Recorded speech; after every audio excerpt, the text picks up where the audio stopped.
Jules, this is Ryan. Listen, on an airplane that's been hijacked. If things don't go well, and it's not looking good, I just want you to know I absolutely love you. I want you to do good. So happy this time. Same to my parents and everybody. And I just totally love you. And I'll see you later. Sir. Bye, babe. Hope I call you.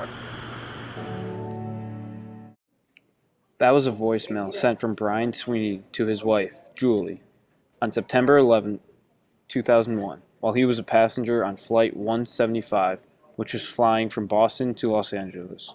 However, his flight was hijacked by 5 Al Qaeda terrorists and planned to attack the World Trade Center in New York. Brian knew things were not going to end well and wanted to let his wife know how much he loved her.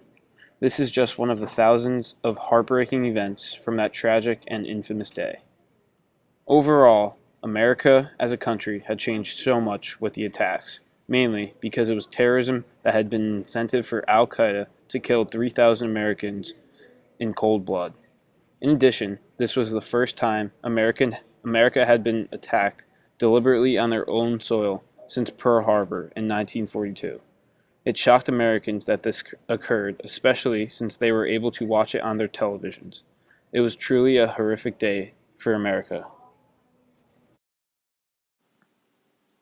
Today, our fellow citizens, our way of life, our very freedom came under attack in a series of deliberate and deadly terrorist acts.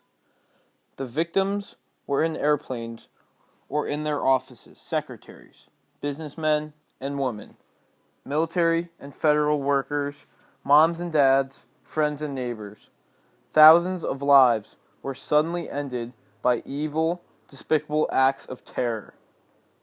The pictures of airplanes flying into buildings, fires burning, huge, huge structures collapsing have filled us with disbelief, terrible sadness, and a quiet, unyielding anger.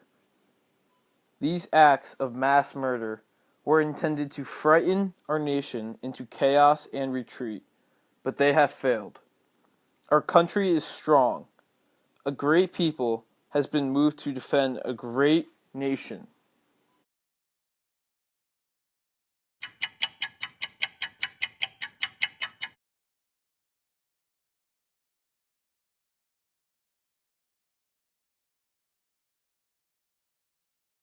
Al-Qaeda, a Muslim group, was originally made to fight against the Soviet Union during the Afghan War. So, when the Soviets withdrew from Afghanistan, Al-Qaeda dispersed and ended up in the Taliban.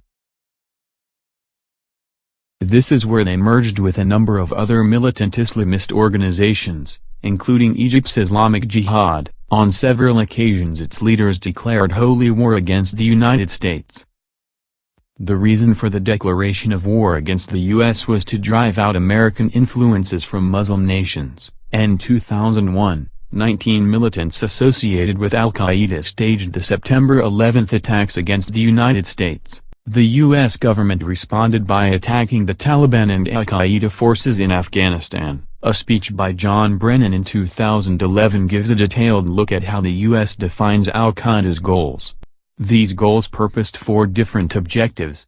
First, to terrorize the U.S. into retreating from the world stage. Second, to use long wars to financially bleed the U.S. while inflaming anti-American belief. Third, to defend the rights of Muslims. And fourth, claims Al-Qaeda has a feckless delusion and grandiose vision for global domination through a violent Islamic caliphate, basically saying that Al-Qaeda wanted to make Muslims God's highest version of power by destroying all other nations. Since this tragic day in 2001, America has been reshaped in many ways. Some changes were temporary and some continue to affect the country today. One example is in the world of air travel.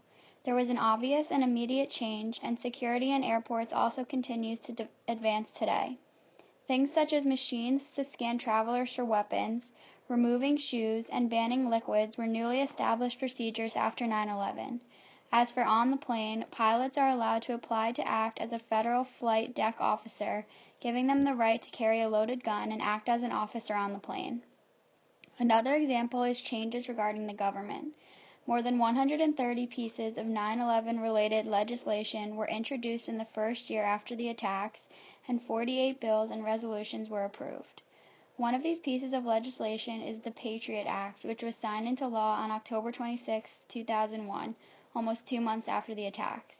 This act is represented by the acronym USA Patriot, where the letters stand for Uniting and Strengthening America by providing appropriate tools required to intercept and obstruct terrorism. The purpose was for America to unite and prepare to fight against terrorism. Lastly, there is also a negative change that continues to impact America today. This is anti-Islamic violence and discrimination against American Muslims. Put into perspective, there were only 28 anti-Islamic hate crimes committed in 2000, and in 2001 that number reached 481 and remained in the hundreds for the following years. It is evident that many Americans have a fear of the Islamic race, even towards those who are innocent, due to the attacks in 2001 and due to the terrorist attacks that are still happening today. Certainly, however, 9/11 was the event that altered the mindsets of Americans most drastically regarding Muslims in America. America has changed in numerous ways since the attacks on September 11, 2001. Air travel, government, and the perception of American Muslims are just 3 of those many changes. The September 11th attacks were responsible for the casualties of thousands. However, there were many survivors. Michael Wright was a 33-year-old working as an executive high up in the World Trade Center. On this particular day, Wright was in an especially good mood. He remembers being in the bathroom with colleagues while they felt a shake of the whole building. He says, "The way I can best describe it is that every joint in the building jolted." Have you ever been in a big old house when a gust of wind comes through and you hear all the posts creak? Picture that creaking being not a matter of inches but of feet. We all got knocked off balance. He opened the bathroom door and saw fire. There was an elevator bank in the hallway completely blown out. He could see all the way down the building if he walked over. Pieces of the wall were blown off and on the floors. There was yelling and screaming and chaos as people tried to escape. No one could stay calm. He was initially not as concerned because they believed to be 30 floors below a fire, which was not the case. At the 40th floor, they came in contact with firemen. They assured them it was safe below and told them to hurry. Wright was asked if he knew CPR and ended up helping an older, heavy man. Once they entered the mezzanine of the building, he looked out of the window and saw dead bodies. That is when he realized what had happened. He saw the windows stained with blood. As they neared the bottom of the building, he heard a crack. You can only imagine how loud the sound of 100 stories collapsing above you. In the end, 9/11 made us stronger rather than hurting us. Around the country, Americans began to commemorate the victims and demonstrate their patriotism by flying the American flag from their front porches and car antennas.